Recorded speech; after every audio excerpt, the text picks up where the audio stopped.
ओम गणेशाय नमः। ओम नमः शिवाय। मैं निखिल ज्योतिष आचार्य आप सभी का मेरे चैनल पर पुनः स्वागत करता हूं। आशा करता हूं कि आप सभी स्वस्थ होंगे। महादेव की कृपा आप सभी पर सदैव बनी रहे। ये वीडियो मीन यानी कि पाइसेस के लिए अत्यंत विशेष है, क्योंकि वीडियो है आने वाले सप्ताह यानी कि 12 से 18 अगस्त के साप्ताहिक राशिफल के बारे में। कैसा रहेगा आने वाला सप्ताह मीन के लिए। मेरा जो साप्ताहिक राशिफल होता है वो प्रमुखतः चंद्रमा की गति पर आधारित होता है। चंद्रमा एक ऐसे ग्रह हैं जो बहुत तेज़ भागते हैं, 2.25 से 2.5 दिन में राशि बदल लेते हैं। तो स्वाभाविक है कि पूरे हफ्ते में बहुत चेंजेस लाएंगे वो। चंद्रमा अगर आप बात करें हम इस हफ्ते की, तो वो आपके नवम भाव से स्टार्ट होकर आपके लाभ स्थान तक जाएंगे।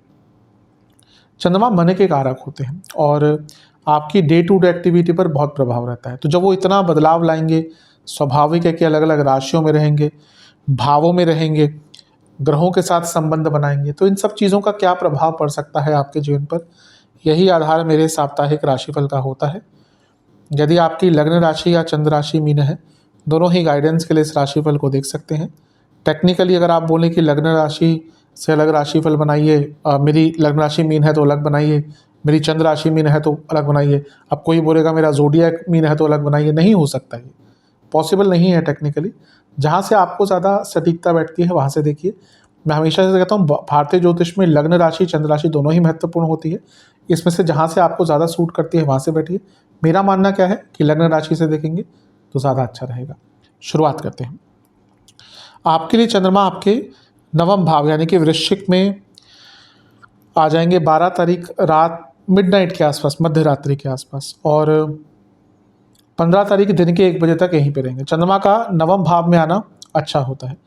मैं पहले भी कई बार बता चुका हूँ कि विडंबना होती है मीन के लिए कि जब भी चंद्रमा भाग्य स्थान में आएंगे बहुत अच्छा लक्ष्मी योग बनाएंगे, लेकिन नीच के हो जाएंगे। लेकिन मैं एक और चीज़ हमेशा कहता हूँ कि नीच का ग्रह आज के टाइम में ये नहीं कहना चाहिए कि वो धन नहीं दे सकता। धन दे सकता है, बिल्कुल धन दे सकता है।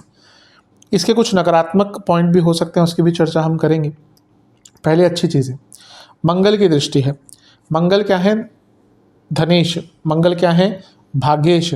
भाग्य का साथ मिलेगा, धन अर्जित होगा, जो रुका हुआ पैसा है, पैसा का जो फ्लो रुक गया है वो वापस आएगा।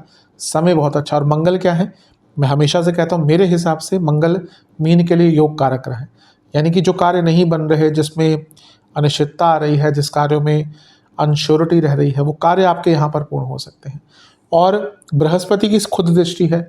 बृहस्पति तो लग्नेश हैं, अब ये टेक्निकली गजकेसरी योग भी बन गया।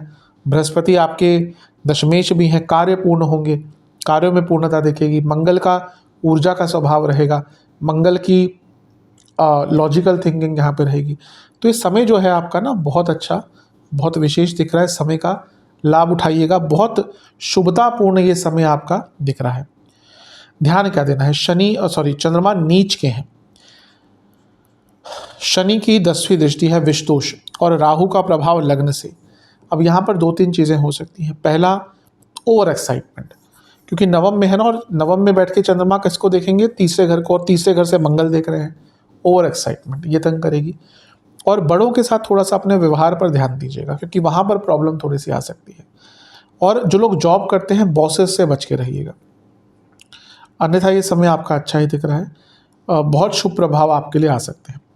नवांश कुंडली कह रही है कॉन्फिडेंस वापस आएगा। दशांश कुंडली कह रही है कार्य क्षेत्र में अपने स्किल्स को बढ़ाने का प्रयास कीजिएगा। बिजनेस के हिसाब से ये समय थोड़ा सा रीअसेस करने का है। टाइम टू टाइम हमारे जीवन में कुछ मोड़ आते हैं जहाँ पे हमें देखना पड़ता है कि कहाँ बदलाव लाने हैं, और ये समय वही है। लव लाइफ, कमिटमेंट की प्रॉब्लम हो सकती है, तो कमिटमेंट्स पर काम कीजिएगा। बिजनेस की वैवाहिक जीवन की जहाँ तक बात है, अच्छा दिख रहा है सब कुछ, चीज़ें आगे बढ़ सकती हैं।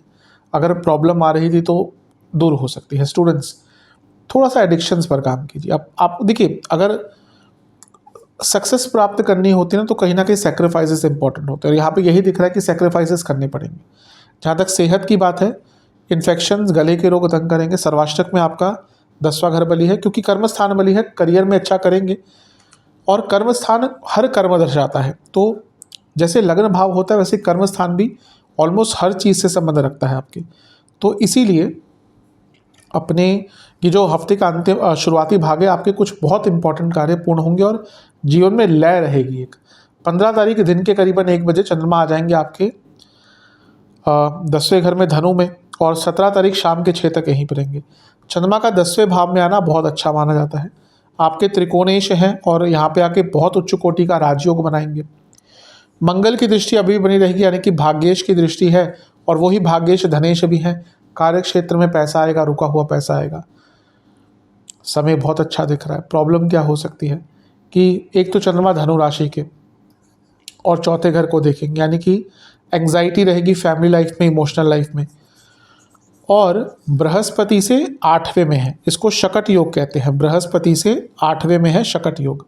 शकट योग से क्या होता है, कुछ इंपॉर्टेंट कार्य, कुछ बने बनाए कार्य, मतलब कि जिसमें 100% कन्फर्म था कि आपका कार्य पूरा हो जाएगा, वो कार्य आपके डिले हो सकते हैं। तो उस डिले के कारण, और एंग्जाइटी तो रहेगी, जैसा मैंने कहा, मानसिक तनाव बढ़ सकता है। अन्यथा ये समय कोई बुरा नहीं है। चंद्रमा का 10वें घर में आना जीवन को आगे लेके जाता है। तो एक कार्य या 1-2 कार्यों को छोड़कर अधिकतम आपके कार्यों में सफलता प्राप्त होगी। नवांश कुंडली कह रही है कि अपने आप को जानिए। कहीं ना आपको अपनी खूबियों को समझना पड़ेगा, जो कहीं ना कहीं खो गए हैं या फिर आपके मन से लुप्त हो गई है, खो गई है आपकी जो खूबियां हैं ना, क्योंकि आप खुद ही भूल चुके हैं उनको। दशमांश कुंडली बहुत अच्छा समय दिख रहा है कार्य क्षेत्र में। बस माइंड क्लियर रखिएगा। बिजनेस अच्छा समय है, ये भी जो मेहनत कर रहे हैं उसका परिणाम देखने को मिलेगा। लव लाइफ की जहाँ तक बात है अच्छा समय है। बस एक ही चीज़ कहूँगा कि सत्यता लाइए रिलेशनशिप में। ऐसा लग रहा है कि ना बहुत ऊपरी थोड़ी सी फेक सी बातें ज़्यादा हो रही हैं। वैवाहिक जीवन अच्छा है। अगर प्रॉब्लम चल रही है तो बड़ों से बातचीत कीजिए, काउंसलर से बातचीत कर सकते हैं, सॉल्व हो जाएंगी। स्टूडेंट्स की जहाँ तक बात है, ये समय थोड़ा सा ना बुरा तो नहीं कहूँगा, लेकिन आपको कठोर बनना पड़ेगा। कहीं ना कहीं आप बहुत लेड बैक हो चुके हैं। सेहत की जहाँ तक बात है, कफ रोग, छाती के रोग, एंग्जाइटी, स्लीप डिसऑर्डर्स। सर्वाष्टक 10वां स्थानीय बली है, तो कुछ ना कुछ महत्वपूर्ण कार्य अवश्य पूरे होंगे आपके। 17 तारीख शाम के 6 चंद्रमा आ जाएंगे आपके लाभ स्थान में। सूर्य एक दिन पहले 16 को आपके 6ठे में आकर विराजमान हो चुके होंगे, और चंद्रमा यहाँ पर सप्ताह के अंत तक रहेंगे। चंद्रमा का लाभ स्थान में आना बहुत अच्छा होता है। चंद्रमा क्योंकि पंचमेश है, उनका लाभ स्थान में आना अपने आप में बहुत विशेषता दिखाता है। पैसा कमाने के आइडियाज़ आएंगे। पैसा कमाने के लिए आपको कुछ ना कुछ आपका जो कार्य है वो जो पैसे से संबंधित अटक रहा था वो पूर्ण हो सकता है। और इसके साथ ही यहाँ पर केतु का प्रभाव भी है चंद्रमा पर, तो कुछ नया सीखने का आपको अवसर भी प्राप्त हो सकता है। समय ये भी आपका काफ़ी अच्छा है। और सबसे इम्पोर्टेंट गुरु की दृष्टि है, यानी कि कोई इच्छा आपकी पूरी होगी। और ये गुरु मंगल का साथ लेकर बैठे हैं, तो मंगल तो योग कारक है। पैसों से भी लाभ होगा, इच्छाओं की भी पूर्ति होगी। केतु का प्रभाव है, जैसा मैंने कहा ना, केतु रीडिस्कवरी में बहुत मेहनत, बहुत इंपॉर्टेंट ग्रह है। अब यहाँ पर हम चंद्रमा की बात कर रहे हैं तो 2.25-2.5 दिन का टाइम होता है। कोई भी व्यक्ति 2.25-2.5 दिन में अपने आप को रीडिस्कवर नहीं कर सकता, लेकिन कहीं ना कहीं वो स्टार्ट तो होता है ना। अगर व्यक्ति को बहुत लंबा सफ़र भी करना है, स्टार्ट तो कहीं ना कहीं लेना पड़ता है। यही समय है, ये वही समय है जहाँ पर आपको अपने आप को बदलने में, रीडिस्कवर करने में एक सहायता प्राप्त होगी, एक रास्ता दिखेगा।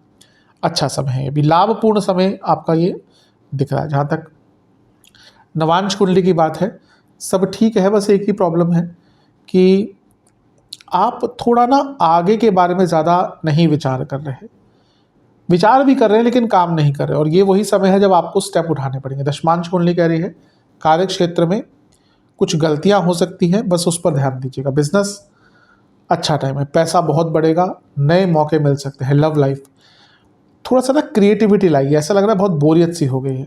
वैवाहिक जीवन यहाँ पर भी मैं कहूँगा कुछ खास करने की कोशिश कीजिएगा, कुछ नॉर्मल से हटकर करने की कोशिश कीजिएगा। स्टूडेंट्स की जहाँ तक बात है, फोकस पर काम करना पड़ेगा। वैसे समय ठीक है, लेकिन अगर फोकस नहीं रहा प्रॉब्लम हो सकती है। सेहत के अनुसार पेट के रोग, नसों के रोग, गले के रोग तंग करेंगे। सर्वाष्टक में 4था भाव बली है। जो लोग प्रॉपर्टी आदि खरीदना चाह रहे थे उनके लिए समय अच्छा है। उपाय के स्वरूप में शिव चालीसा का 3 बार पाठ करके महादेव को बेलपत्र अर्पण करें। आशा करता हूँ कि वीडियो काम आएगा। चैनल पर नए हैं सब्सक्राइब कीजिए, वीडियो को लाइक कीजिए। मिलता हूँ अगली वीडियो में, तब तक के लिए ओम नमः।